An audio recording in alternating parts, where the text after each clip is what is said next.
ಕನ್ನಡದಲ್ಲಿ ಖ್ಯಾತ ನಟಿಯಾಗಿ ಗುರುತಿಸಿಕೊಂಡಿದ್ದಂಥ ಸೀರಿಯಲ್ ನಟಿ ಇದೀ ಆತ್ಮಹತ್ಯೆಗೆ ಶರಣಾಗಿದ್ದಾರೆ ಎಂಬ ಮಾಹಿತಿ ಈಗ ಸದ್ಯಕ್ಕೆ ಬರ್ತಾರಂಥದ್ದು. ಹೌದು, ಈಗ ನೀಡಬೇಕಿದ್ದಂಥ ಸ್ಥಿತಿಯಲ್ಲಿ ಇವರು ಪತ್ತೆಯಾಗಿದ್ದಾರೆ. ಆದರೆ ಎಲ್ಲಿ ಏನು ಸಂಪೂರ್ಣ ಮಾಹಿತಿಯನ್ನು ನಿಮಗೆ ಕೊಡ್ತೀನಿ. ಅದಕ್ಕೂ ನಮ್ಮ ಚಾನಲ್ಸ್ ಬಿಟ್ಕೊಳ್ಳಿ, ಸಬ್ಸ್ಕ್ರೈಬ್ ಮಾಡಿ. ಹೌದು, ಇವ್ರ ಹೆಸರು ಸದ್ಯ ತೆಲುಗುನಲ್ಲೂ ಕೂಡ ಸಾಕಷ್ಟು ಟ್ರೆಂಡಲ್ಲಿ ಇದ್ರು ಅಂತ ಹೇಳ್ಬೋದು. ಇನ್ನು ಅಲ್ಲೂ ಒಂದು ಖ್ಯಾತ ಸೀರಿಯಲ್ಗೆ ನಾಯಕಿಯಾಗಿ ಕೂಡ ಗುರುತಿಸಿಕೊಂಡಿದ್ದಂಥ ಸರವಣಿ ಅವರು ಇದೀಗ ವಿಧಿವಶರಾಗಿರುವಂಥದ್ದು. ಹೌದು, ತುಂಬ ನೋಡೋಕ್ಕೆ ಕೂಡ ಮುದ್ದು ಮುಖದ ಚೆಲುವೆ, ಕೇವಲ 26ನೇ ವಯಸ್ಸಿನಲ್ಲೇ ನೇಣುಬಿದ್ದ ಸ್ಥಿತಿಯಲ್ಲಿ ಪತ್ತೆಯಾಗಿದ್ದಾರೆ.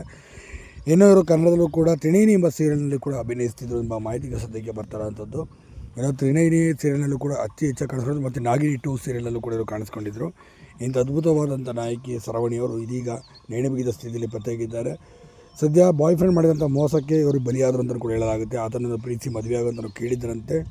ಆತ ಸದ್ಯಕ್ಕೆ ಆಗೋದಿಲ್ಲ ಅಂತೆಲ್ಲ ಹೇಳಿದಂತೆ, ಎಷ್ಟೇ ಹೇಳಿದ್ರು ಕೇಳಿಕೊಂಡು ಸಹ ಇದಾಗದಿರೋದಕ್ಕೆ ಸದ್ಯ ಪ್ರೇಮ ವೈಫಲ್ಯವೇ ಕಾರಣ ಅಂತ ಹೇಳಲಾಗುತ್ತೆ. ಇದಕ್ಕಾಗಿ ದುಡುಕಿನ ನಿರ್ಧಾರವನ್ನು ಮಾಡಿಬಿಟ್ರು ಅಂತ ಹೇಳಲಾಗುತ್ತೆ. ಇವರ ಆತ್ಮಕ್ಕೆ ಶಾಂತಿ ಸಿಗಲಿದೆ.